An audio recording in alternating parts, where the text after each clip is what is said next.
Eduquemos a La nuestros guerra hijos en las del victorias de Pacífico, Bolivia. la participación militar boliviana directa en la Guerra del Pacífico se ha dado entre 1879 y 1880, un año. Podríamos estirarlo un poquito más con algunos acontecimientos importantes,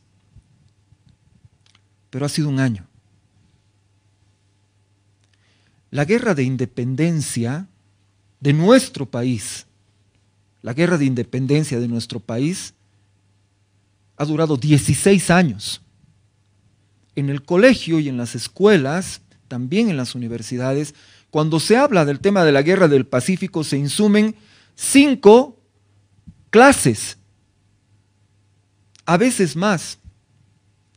A ellos se les suma clases de música, a ellos se les suma clases de geografía, a ellos se les suma clases de geopolítica, y al final son una decena o una docena de clases que le dedicamos prácticamente de forma anual y en todos los ciclos a este tema, en todos los cursos inclusive a este tema.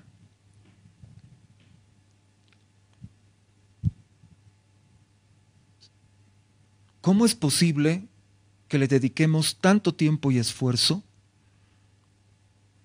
a esta cuestión? No digo que no sea importante. Por supuesto que yo desde niño he sido educado para sentir en lo más profundo de mi alma el tema marítimo y por supuesto la Guerra del Pacífico. Pero ya estoy grande. Yo sé que el proceso más importante que ha vivido nuestro país en toda su historia, contando con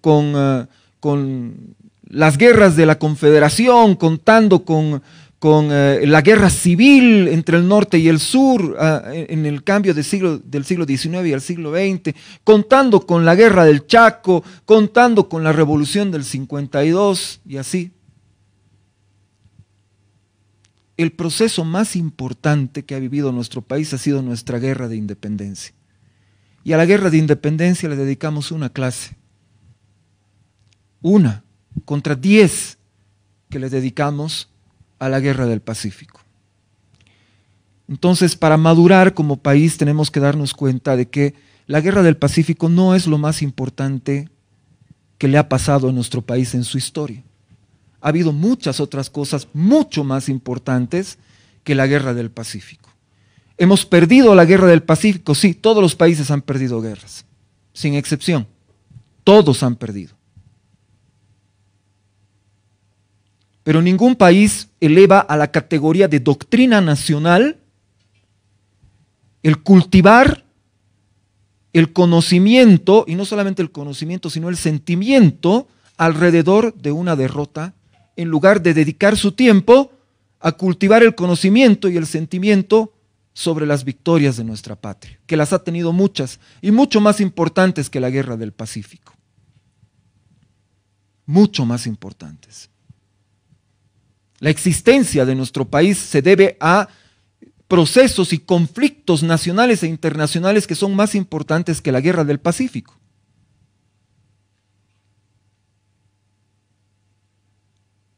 Pero aquí estamos, 23 de marzo, y todavía quedan algunos vestigios. Espero que ya se vaya normalizando este tema de no darle tanta parafernalia. 23 de marzo es un día para tener una hora cívica, para tener un momento de reflexión dentro de nuestros establecimientos educativos.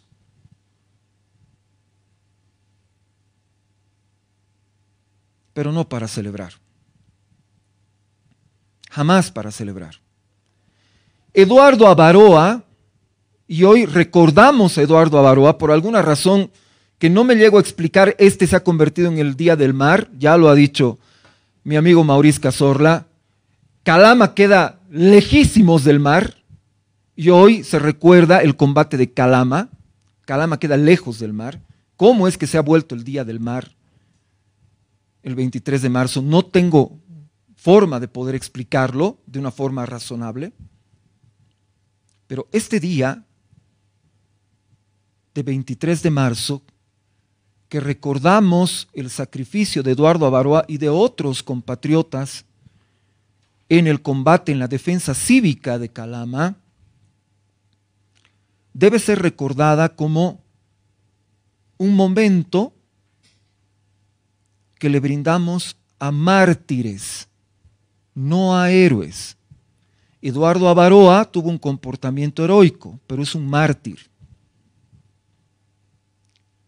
Y todos los países tienen estas dos categorías muy importantes para su desarrollo como sociedad: los mártires y los héroes.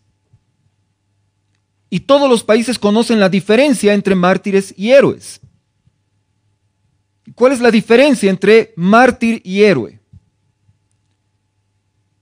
Un héroe puede morir en una acción determinada, no necesariamente una guerra, una batalla, puede morir. Pero muere como un eslabón más en una cadena que conduce a la victoria. Mientras que un mártir es parte de una cadena que conduce a la derrota, pero que debe permanecer en nuestra conciencia por algún motivo en particular que se figure cada estado. Esa es la diferencia entre héroe y mártir. ¿La guerra del Pacífico fue una victoria? No, fue una derrota, perdimos esa guerra.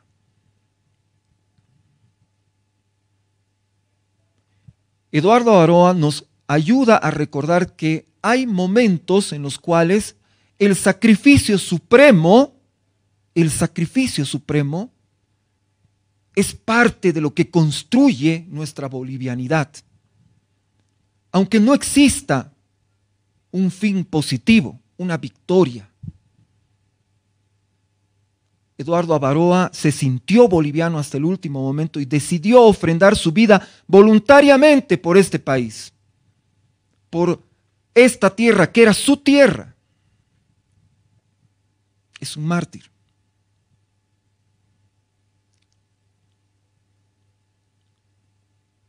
¿Cuál es el problema cuando no reconocemos la diferencia entre héroes y mártires? Que, como ya he dicho anteriormente, todos los países tienen héroes y mártires. Pero fíjense los héroes que tenemos nosotros, entre comillas. Fíjense los héroes. Tupac Katari,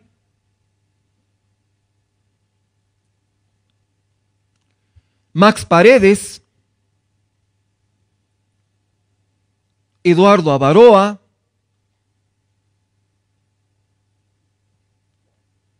Juancito Pinto,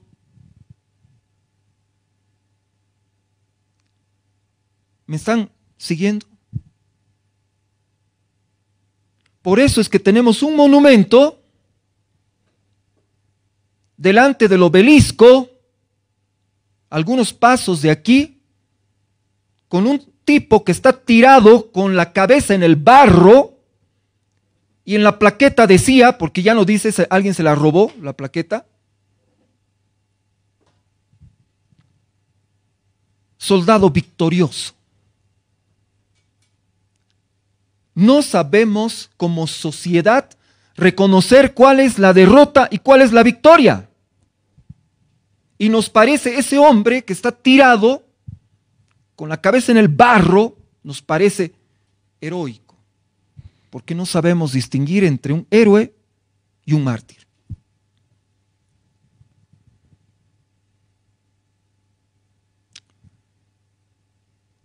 Por supuesto que los países construyen su historia oficial apoyándose en una vasta cantidad de mitos.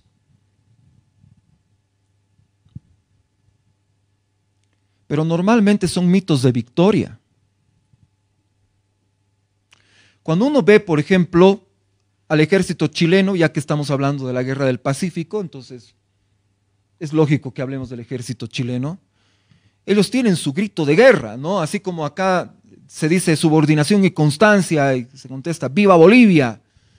Ellos tienen su grito de guerra que dice siempre vencedores, nunca vencidos. ¿Es un mito o no es un mito? Si tú le preguntas a una ciudadana y a un ciudadano chileno, probablemente te diga, sí, o sea, nosotros nunca hemos perdido. Pero tú le puedes decir, ¿sabes qué? ¿Por qué no buscas Pau Carpata en el internet y charlamos? Tómate un tiempito para buscar Pau Carpata en el internet y vamos a ver si es que puedes decir siempre vencedores, nunca vencidos. Pero es un mito de victoria para construir una identidad, para construir una nacionalidad. No construyes tu nacionalidad sobre mitos de derrota. Y eso es lo que es el 23 de marzo completamente. Un mito de derrota creado para alimentar una identidad nacional. ¿Qué tipo de identidad nacional vas a crear así? ¿Qué tipo de identidad nacional? Desde hace mucho tiempo que se sabe que la mejor forma de enseñar a las nuevas generaciones, a nuestras hijas, a nuestros hijos, es mediante el ejemplo, ¿verdad? Las lecciones no son tan importantes como mostrar un ejemplo. Ahora, ¿qué ejemplo le vas a poner? ¿El buen ejemplo o el mal ejemplo? ¿Les vas a poner un ejemplo de derrota o les vas a poner un ejemplo de victoria? Si estás construyendo, imagínense un maestro albañil está construyendo una casa y le quiere enseñar obviamente a la siguiente generación, va a hacer una casa mal hecha y le va a decir, no lo hagas así a su alumno, ¿verdad que no? Va a construir algo bien, una casa bien hecha, con paredes perfectamente alineadas, ladrillos que están perfectamente alineados. Y le vas a decir, ¿vas a hacer así o vas a hacer mejor que esto? Pero no le dices, no, mira, esta casa está mal hecha, no lo hagas así. Y tantos ejemplos que tiene nuestra patria de victorias. Las guerras de la Confederación, la guerra de independencia que he mencionado, la guerra del Acre, que nos la enseñan como una derrota que no es, la guerra del Chaco, ya también Mauricio lo ha mencionado, nos han metido en la cabeza que fue una derrota. ¿Para qué? Para que un partido político pueda llevar adelante una revolución. Con ese objetivo. Tantas cosas que podemos hablar de victoria, y no solamente victoria militar, cuántas cosas que se han creado en el ámbito de la literatura, de la ciencia, de la pintura, de la escultura, del conocimiento humano en nuestro país. Pero seguimos haciendo recordaciones de derrota. Yo me congratulo, voy a terminar con eso, de que esté bajando la espuma con este tema del 23 de marzo. Ojalá que el dinero y el esfuerzo que se invierte en esta fechita se lo utilizara, por ejemplo, aquí en la ciudad de La Paz para recordar la batalla de Aroma, o en Santa Cruz para recordar la batalla de la Florida, o recordar la batalla de Ingavi, o recordar en Pando la batalla de Bahía, por ejemplo, si vamos a hablar de temas bélicos y militares. ¿Para qué? Para que nuestras hijas y nuestros hijos se eduquen en la victoria, no en la derrota. Terminemos finalmente con el derrotismo y con el victimismo que ha caracterizado a esta sociedad por lo menos por 100 años. No nos ha llevado muy lejos. Hay que hacer las cosas diferente si queremos resultados diferentes. Muchas gracias.